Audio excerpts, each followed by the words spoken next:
The rest of the story. Once upon a time, there were two neighbors, one ingenious and the other not so very.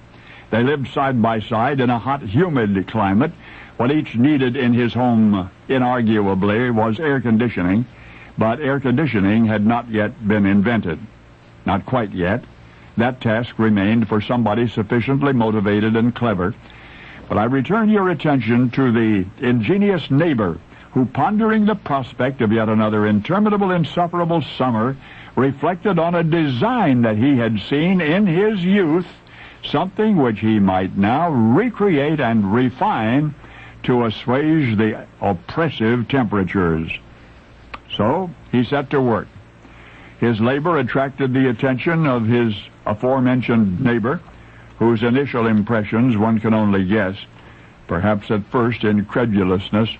But as work progressed, surely the ingenious neighbor's endeavor appeared more and more convincing. And what do you know?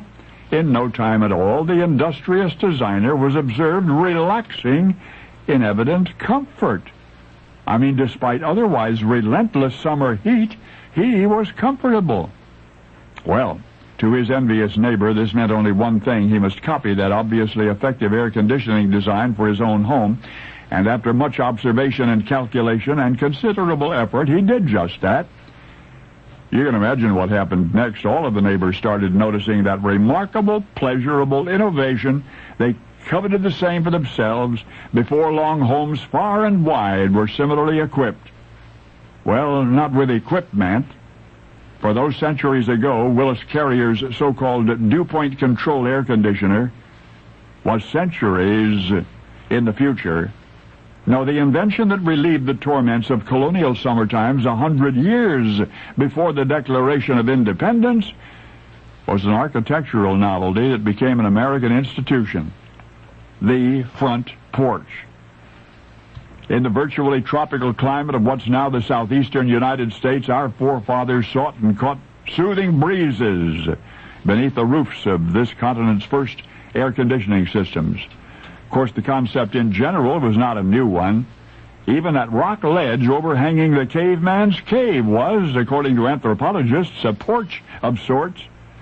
But the long, wide front porch that Americans revere, by most architectural historians, is considered uniquely American. Even so, let the scholars know this. That first ingenious neighbor in the American South, who specifically inspired the architectural revolution, whoever he was, nobody remembers his name, was an immigrant.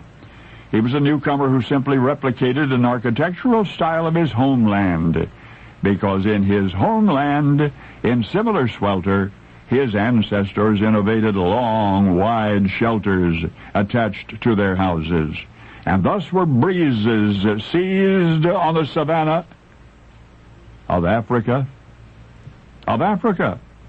and consequently did American slaves in the American colonies build front porches on their slave quarters. And it was their masters who adopted the idea for their plantation mansions, and unintentionally or otherwise, they stole the credit. So now you have witnessed the birth of cool in the New World. Only now you know the rest of the story.